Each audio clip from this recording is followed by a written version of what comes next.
Okay, so conditional probability. Now, conditional probability, like if I said I'll give you an A, then you get an A. If I say I give you an A, if you get an A on the final. So I made a deal with some of you guys. I said, if you get an A on the final, I'll let you pass the class with a D minus. Right? So I made that deal with some of you guys. If you get an A on the final, that's the condition.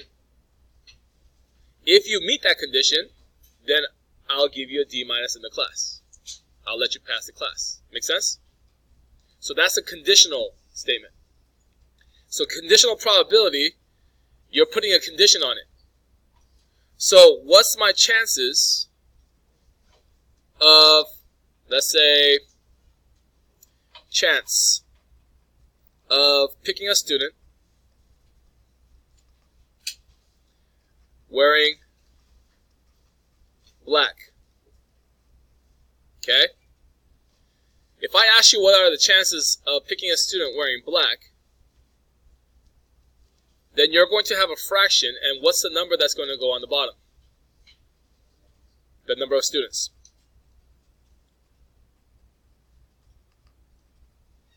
Okay? The number of students goes on the bottom.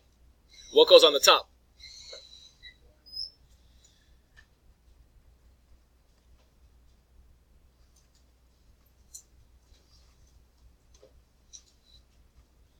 Okay.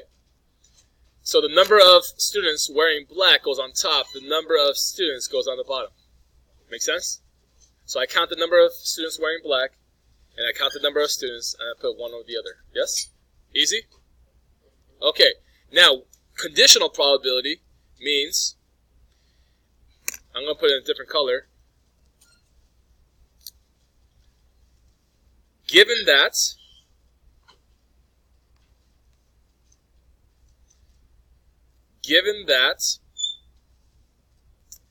I pick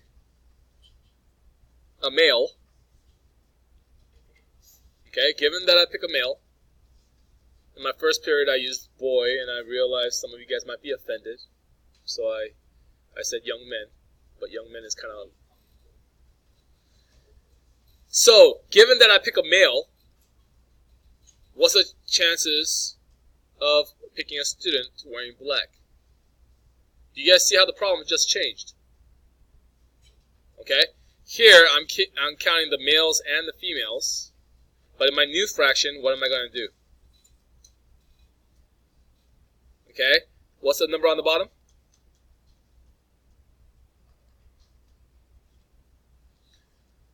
Given that I pick a male, so I'm only looking at male students. What's that?